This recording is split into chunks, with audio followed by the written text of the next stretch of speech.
So, this is Kyoto. It was awfully impressive, no denying it. Even simple hellos between people passing in the street seemed warm and friendly. They nodded and smiled to one another, as if family and not strangers about on errands.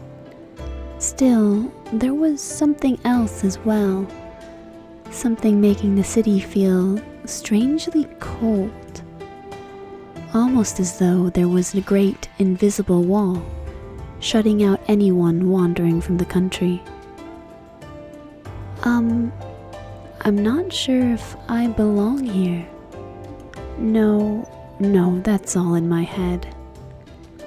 I walked quite some distance to reach Kyoto, and both my mind and body were exhausted. Even so, tiredness was no reason to meander and feel sorry for myself. I couldn't afford to. Excuse me. I hesitantly stopped a passerby. I'm sorry, I seem to be a bit lost. Could you? What am I supposed to do now? I was lost, again, but in a different sort of way. I sighed and looked up at the darkening sky. The sun was beginning to set. People I'd spoken to showed me no unkindness, and they'd given me directions I needed, but was now really the best time to leave the city?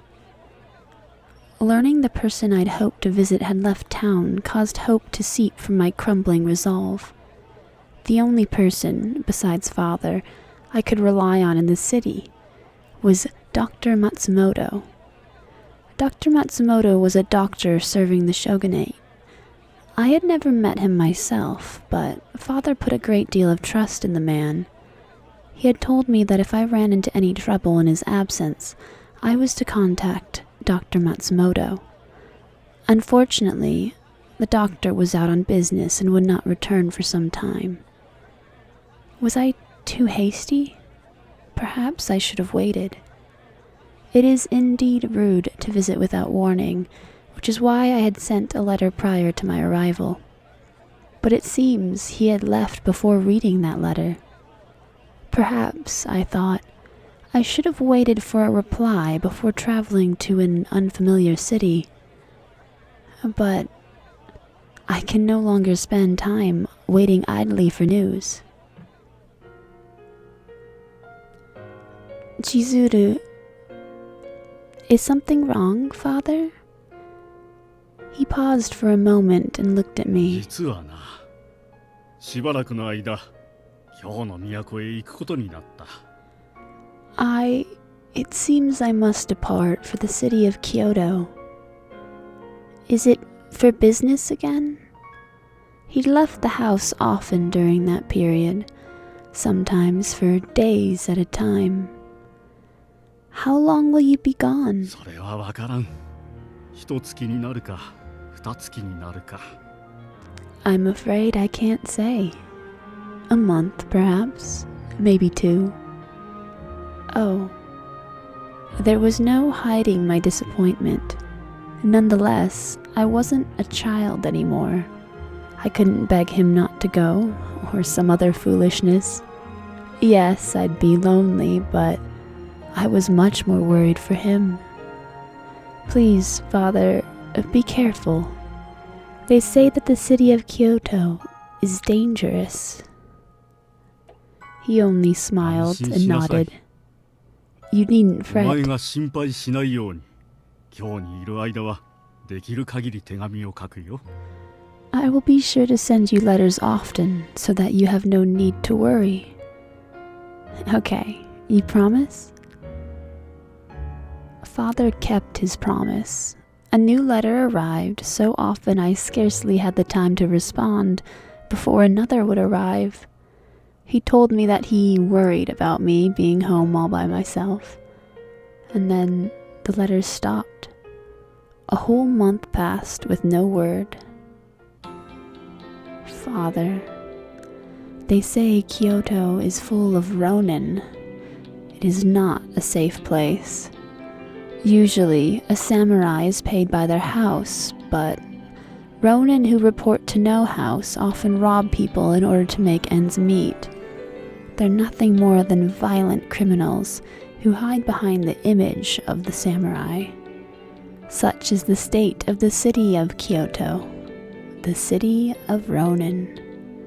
Small wonder, then, that I worried for my father. My mind would concoct horrible possibilities, and I often found myself depressed and tense.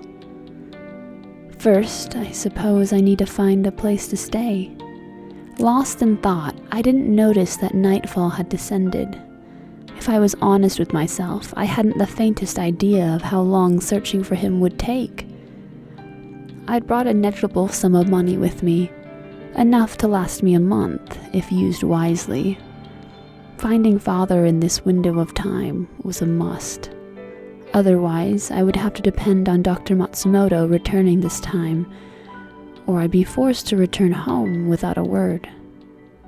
Well, at any rate, I should try to be as frugal as possible. I lengthened my stride and set off on the path. Fortunately for me, men's clothing assisted with keeping a quicker pace than women's. Kyoto presented many dangers to a young girl hoping to explore the city without direction. My disguise, such as it was, proved successful, and I'd safely made it all the way to Kyoto. Such success went to my head and led me to believe I could explore Kyoto as I pleased. But Kyoto is not a safe place. I should have remembered that. Instead, I had somehow convinced myself that the city's hidden dangers didn't apply to me. Hey, kid. I was about to discover otherwise. I spun around. In the street in front of me were 3 ronin. Can I help you? I did my best to keep my voice calm, reaching nonchalantly for my kodachi.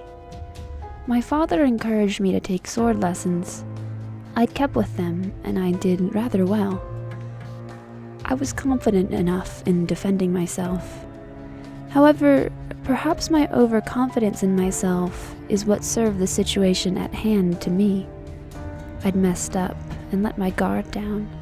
My fault. There was a chance I could take them on, but there were 3 of them and 1 of me. Pretty nice blade you've got there, kid. Only then did I realize they were far more interested in my sword than they were in me. Looks a bit much for a pup like this, right?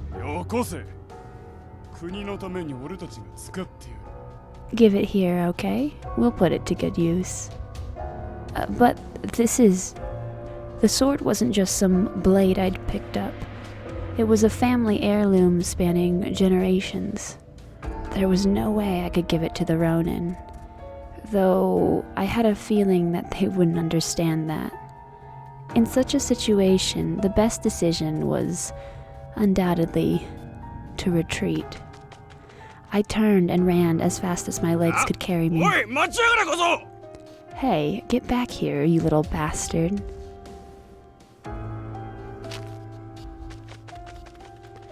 Gosh, they sure don't give up easily, do they? I felt like I'd been running for quite a while, but I could still hear the Ronin cursing loudly. I ducked into an alley, flattening against the wall. After deciding they weren't too close, I crept further into the alley. Someone left a couple sheets of wood leaning against one of the houses, a perfect hiding spot. What luck, I thought, kneeling down under them. This is my way to escape this mess. Huh? I was listening for sounds intently. A suspicious calm entered my mind. I'd expected to hear the Ronin yelling to each other, looking for me, but seconds turned into minutes. I heard nothing. I was about to sneak out and have a look. What? My plan to investigate was immediately halted. Remaining silent and hidden was more important. Still... Damn you.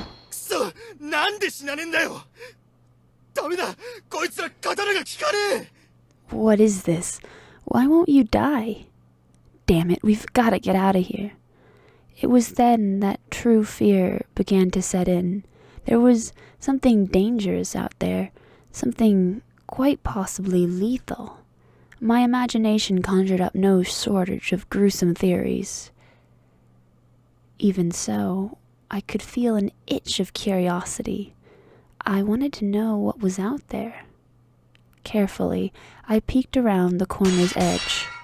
The cold reflection of moonlight upon a blade glared at me, and my eyes followed it to the arm that held it, clad in a coat of light blue.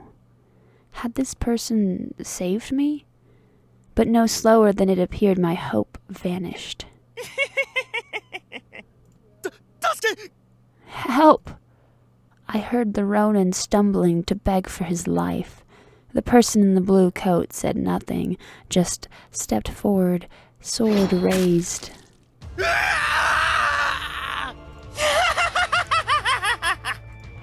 A high, screeching laugh cut the man's scream. The blade fell through the air like a butcher's knife rather than a sword. No skill, just death. The scream turned wet, caught, and disappeared like air leaving half-empty bellows. My eyes went wide. I had just witnessed a murder. Any strength I'd received vanished quickly. My legs gave way, and I crumbled to the ground. My eyes widened like busted shells. He died with that first blow, but as I watched, the blades fell, carving lines into the corpse. The soft slip of a blade through flesh, the silent creep of blood across ground. I felt nothing from them but madness. Their only desire was raw, animalistic violence. Whatever they were, it wasn't human. They were broken, I could feel my throat clenched tightly, and a warm, dark smell brushed against my face. I slowly recognized the coppery tang of blood. An icy bolt of fear ran down my spine, crawling into my limbs and freezing me in place. I was terrified. What was I going to do? What could I do?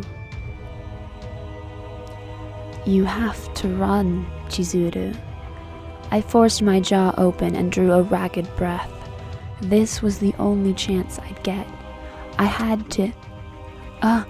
My body, still numb with fear, was unresponsive. I lurched sideways against the stacked wood, and with a rough clatter, it collapsed.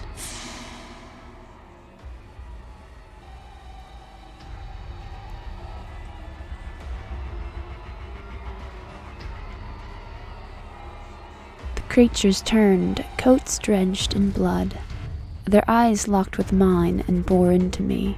Hideous grins split their inhuman faces, shaking with excitement at prey to slaughter. I had to run. I couldn't die yet, but my legs refused to move. Their hideous, cackling laughter echoed. I was going to die. My body was frozen with terror. I couldn't even scream. This was it. This was the end. What? I watched them raise their bloody swords, the moon glinting off the metal. Then there was a flash of light and the soft splash of blood. I could feel it, warm and sticky. Bile began to rise in my throat, but before disgust took hold, I heard a voice.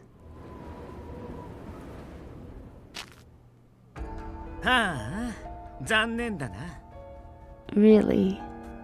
The words suggested disappointment, but the voice sounded happy.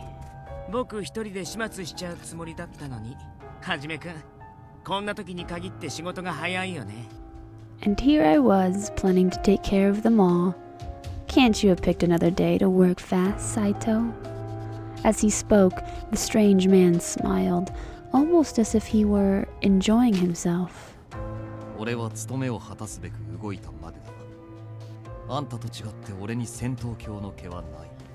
I only did my job. Unlike you, I take no pleasure in battle.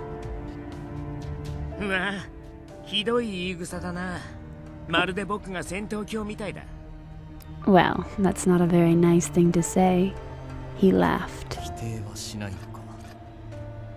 You don't even bother to deny it.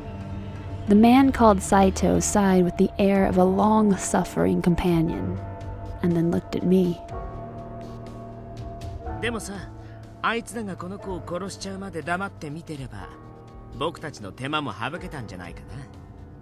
Maybe, but if you just sat back and let them kill the kid, you could have saved us some trouble. His tone was light, but it confirmed my fears. I may have escaped the schemes of the Ronin, but I was ensnared by something much darker.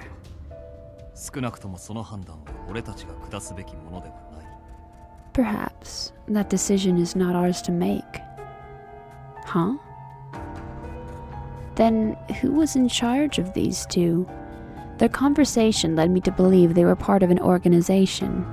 As I thought about it, I recalled hearing about men with blue coats. My thoughts were interrupted by a dark shape sliding into view.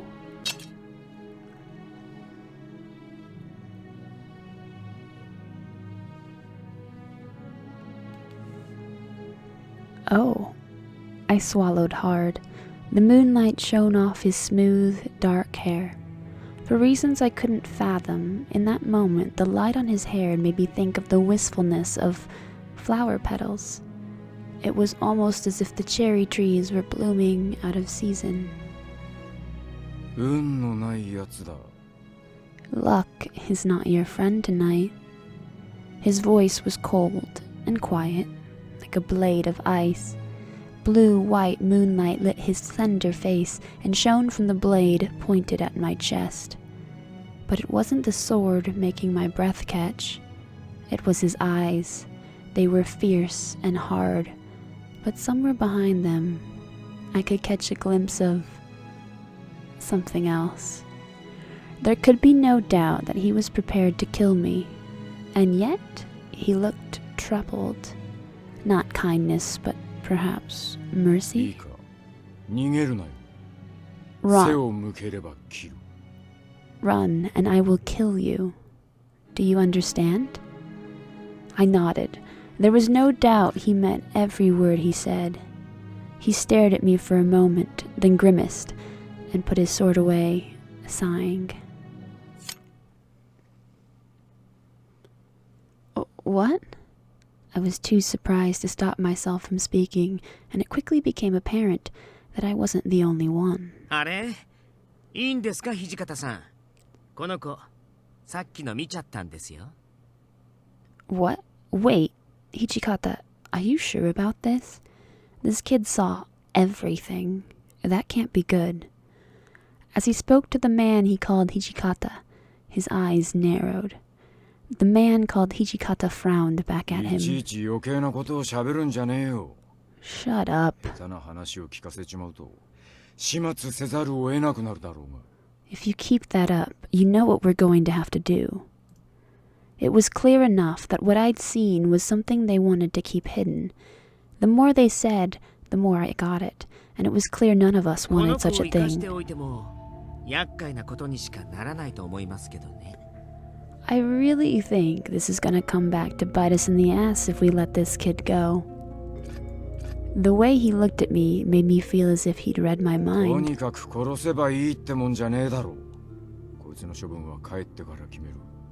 So we should just kill people now? No. I'll see what to do with this kid when we get back.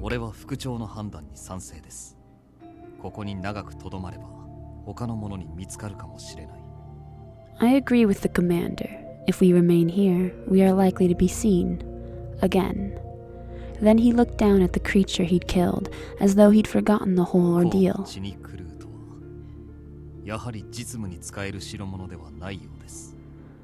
If they have this sort of reaction to blood, they don't seem like they'll be very practical. Damn.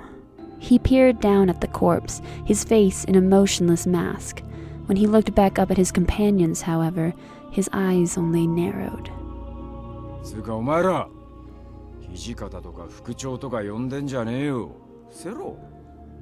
As for you two, drop the Hijikata and Commander act. Keep a low profile. へえ、伏せるも何もこの体服を着てる時点でバレバレだと思いますけど。What? Come on, you can't be serious. Aren't our blues a bit of a giveaway? He was right. Even I had heard stories about a gang of cruel men in blue coats who cut people down in the streets, but I didn't know how to confront the dilemma of pretending I didn't see any of these horrors. My mind swirled through a pool of worries and thoughts, almost as if I was being drawn into their world. A world where there is nothing strange in carrying on a normal conversation in the dead of night with corpses for company.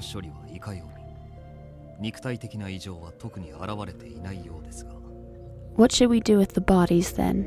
There doesn't seem to be any physical signs.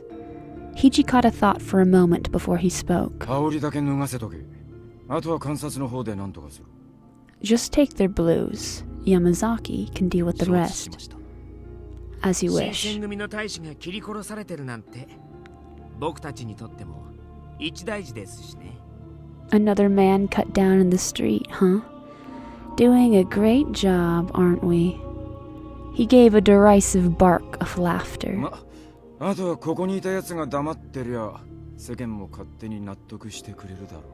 So long as we keep our mouths shut, I don't think anyone will know we were here. He looked directly at me, and I got the distinct feeling his words weren't for his companions. It was common for people to be murdered in Kyoto. It was a dangerous city, after all. I knew that, of course, but to see it happen, that was something else entirely.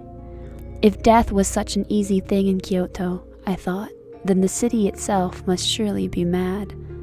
ねえ、ところでさ、助けてあげたのに、お礼の一つもないの。Ah, yes. We did save you, didn't we? Huh? I didn't realize right away he was speaking to me. When I did, my eyes went wide. What do you mean you saved me? Well, he did have a point. Despite their threats, they saved my life. I stood up as steadily as I could manage, brushed some dirt off my clothes, and bowed. Thank you very much. I apologize for not thanking you earlier. There was so much going on. I was a little confused. I glanced up at them, tentatively. The man called Hajime also looked confused. Their eyes were wide and had an expression I couldn't place. Hijikata looked as though he'd taken a bite of something sour. I sighed deeply before continuing. I know it seems weird to say that, but he told me I should say thanks, so I looked up. Saito and Hijikata both stared pointedly at anything but me, but the third man was shaking with laughter. ごめん。そうだよね。僕が言ったんだもんね。Oh man. Well, my apologies. I certainly did tell you to, didn't I? He broke out in laughter again, so much so that he was forced to wipe a few tears from his eyes as he straightened up. どういたしまして。僕は沖田総司と言います。礼儀正しい子は嫌いじゃないよ。Well, you're welcome. I'm Soji Okita. Nice to see a kid who knows how to be polite. Thank you for helping me. Not quite sure what else to do. I bow again. 君を助けてくれたのが斉藤はじめくん。それでこっちの偉そうなのが。The one you should be thanking for saving you is Hajime Saito over there. And this bossy guy here is... わざわざ紹介してんじゃねえよ。What the hell do you think you're doing, Okita? 副長、お気持ちはわかりますが、まず移動を。Sir, I read your concerns, but we must move. Whatever mirth was inspired was gone. The man called Saito now spoke with quiet urgency. The man named Okita grabbed hold of my wrists, smiled, and led us down the street. His grip was a touch too tight to be friendly, his fingers like iron cables around my arm. There was no question about my situation. I quickly picked up on the notion that if I were to run, I would be killed. Instantly. My life was in the hands of these strange men. I set my jaw and stood up as straight as I could. My eyes crept from the blood-stained coat and met Saito's gaze. 己のために最悪を想定しておけ。さしていいようには転ばない。It would be best if you prepared for the worst. I doubt this will end well for you. His words were like a dagger in my stomach. What was going to happen to me? Was I going to die? As we walked through the bleak Kyoto night, I felt horror crawl its way up my spine once again. The cause of my horror wasn't the gruesome end that awaited me, but something else entirely. I spoke with these men and watched them speak, standing next to a warm corpse soaked in blood. That I had done such a thing terrified me in an altogether different way. Perhaps this is what it was like to go mad.